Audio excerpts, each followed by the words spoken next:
경증 환자들을 모아 치료하고 관리하는 생활치료센터의 역할에 대한 의문이 가중됩니다. 생활치료센터 내 연달아 사망자가 나오고 제대로 치료받지 못한 사람들이 많아 기피 현상이 늘고 있다고 하는데요. 김수빈 기자가 전해드립니다. 가벼운 증상의 코로나 환자들을 모아 관찰하고 치료하는 곳인 생활치료센터. 코로나 바이러스의 특성상 카톡으로 모니터링하며 원격 치료로 환자 몸 상태를 체크하는 곳이 대부분입니다. 그러다 보니 증상이 발현해도 별다른 관리가 없다는 입소자들의 증언이 이어지고 있습니다.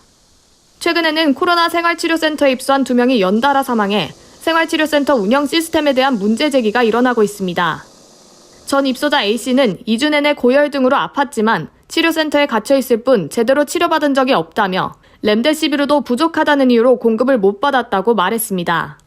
전 입소자 B씨 역시 가슴 통증을 호소했지만 돌아오는 대답은 자세를 고쳐 앉아보아라였습니다. 치료센터에 있는 약은 타이레놀과 코데날 시럽, 항생제 등이 전부. 렘데시비르 등 코로나19 치료제는 초기에 맞아야 더 효과가 있다는 전문가의 의견이 있지만 사실상 폐렴 등 중증 환자를 우선적으로 투여하기 때문에 생활치료센터에서 보기는 힘듭니다. 엑스레이 촬영은 할 수 있어도 폐렴 진단을 위한 컴퓨터 단층 촬영도 이루어지지 않아 경증 환자의 증상 악화를 막기 위한 대책이 부족한 상황입니다.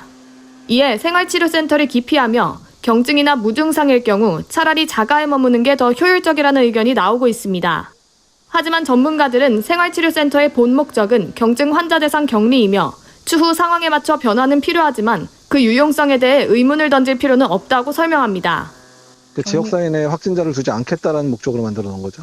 비대면 진료를 형태로 하니까 급격히 나빠지는 환자를 못 걸러내는 수는 있지만 적어도 환자가 나빠지고 있는지 아닌지는 모니터가 가능한 거죠. 확진자 4자릿수가 50일째 이어지고 있는 만큼 의료 인력 확충 및 응급 환자 대응 매뉴얼 등 생활치료센터 내 대책 마련이 필요하다는 지적입니다. 서울경제TV 김수빈입니다.